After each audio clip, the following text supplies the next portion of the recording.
கட்டீஸ் வாங்க நம்ம இந்த வீடியோவில் அறிவு நிலா பகுதியோட ஒர்க் ஷீட் தான் பார்த்துட்ருக்கோம். பேஜ் நம்பர் 8 எடுத்துக்குங்க.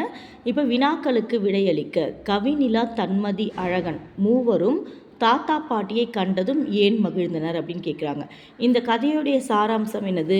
பாட்டி நிறைய புதிர் கதைகள்லாம் கேட்பாங்க. கேட்ட உடனே அவங்க பதில் சொல்லுவாங்க. அதுக்காக தான் இந்த லெசனையே நம்ம வச்சுருக்காங்க இல்லையா?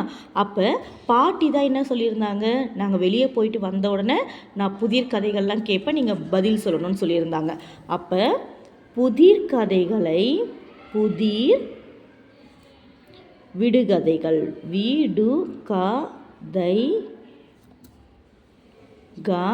புதிர் விடுகதைகள்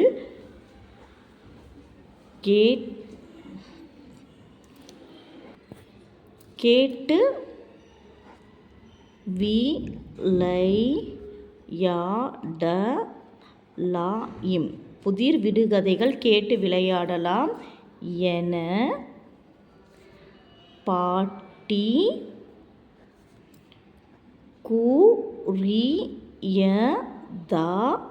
கூறியதால் யாரெல்லாம் சந்தோஷமடைஞ்சாங்க? கவிநிலா, தன்மதி, அழகன். அழகன் தாத்தா பாட்டியை கண்டதும் மகிழ்ந்தனர். நம்ம மனப்பாடமே செய்யக்கூடாது, யோசித்து எழுதணும். ஓகேவா?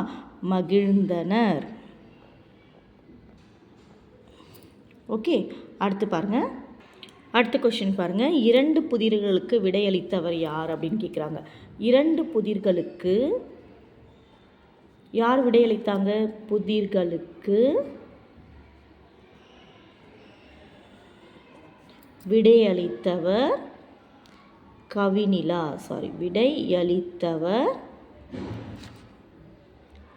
விடையளித்தவர் கவிநிலா.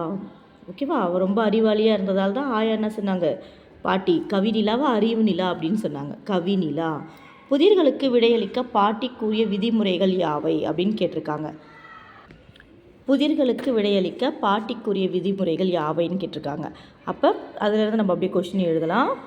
புதிர்களுக்கு விடையளிக்க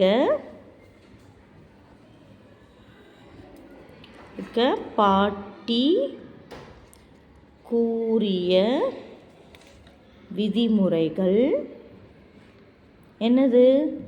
ஆளுக்கு ஒரு விடுகதை, அவங்க தான் ஆன்சர் சொல்லணும் இல்லையா?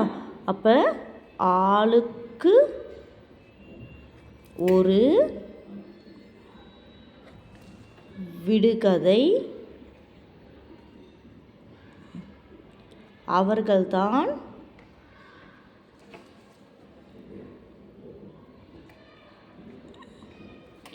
பதில் கூற வேண்டும் என்பதாகும். ஓகேவா? அடுத்து பாருங்க. காலியான உண்டியலில் ஒரே ஒரு நாணயத்தை தான் போட முடியும் என்று தன்மதி ஏன் கூறினாள்? அப்படியே நம்ம கொஸ்டின் இருந்து ஆன்சர் எழுத பார்க்கலாமா? காலியான உண்டியலில் ஒரே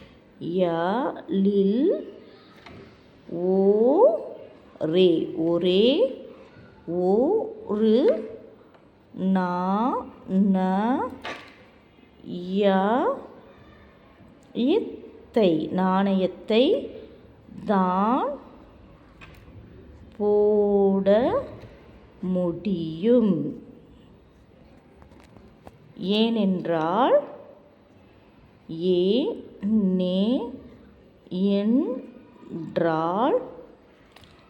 ஒரு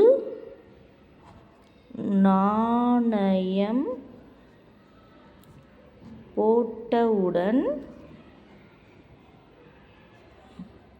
போட்டவுடன் அது காலியான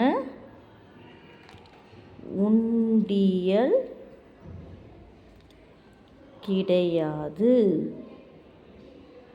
ஓகேவா? நம்ம ஒரு காயினை போட்ட உடனே அது என்ன ஆகிடும்? அது காலியான உண்டியல் நம்ம சொல்ல முடியாது இல்லையா? அதில் ஒரு காயின் இருக்குது. அப்போ அந்த காயின் வந்து உண்டியல் வந்து காலியான உண்டியல் கிடையாது. அதுதான் அதோட பொருள். ஓகேவா? இது 2, 3 வாட்டி நீங்கள் எழுதி பாருங்கள். எழுதி பார்த்தீங்கன்னா தான் உங்களுக்கு நல்லா புரியும். ஓகே செல்லக்குட்டீஸ், நம்ம நெக்ஸ்ட் வீடியோவில் பார்க்கலாம். தேங்க்யூ.